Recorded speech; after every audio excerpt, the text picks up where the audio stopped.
जो शिवांश प्रार्थना के बारे में एक शब्द नहीं सुन पा रहा था, उसे शिवांश ने और रौनक जैसे इंसान की बात पर भरोसा कर लिया। प्रार्थना से एक शब्द भी नहीं पूछा, लेकिन फिर भी ये डिसाइड कर लिया कि प्रार्थना और रौनक के बीच कुछ चल रहा है। जब ये बात रौनक ने कही, बेशक वो झूठ थी, शिवांश की आंखों में आंसू आ गए और उसकी आंखें देखकर ये तो समझ आ रहा था कि उसने इस बात पर यकीन कर लिया है कि उसकी क्यूट सी छोटू सी वाइफ जो उसके लिए इतना कुछ कर रही है और वो रौनक के साथ अफेयर चला रही है, और उसने ही रौनक को शिवांश के ऑफिस के कागजात, ड्रीम प्रोजेक्ट, घर के पेपर सब कुछ दिया है।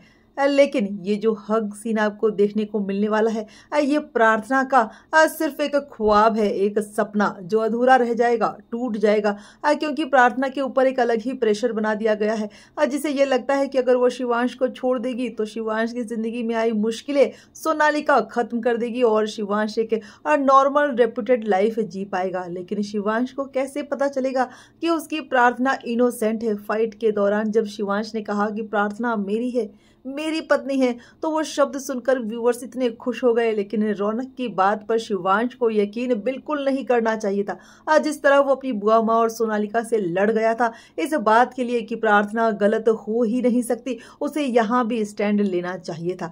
देखना काफी दिलचस्प होगा कि कैसे प्रार्थना और शिवांश का आमना सामना होता है। आपकी राय इस खबर पर share with us. Latest update के लिए stay tuned with us. Thank you for watching.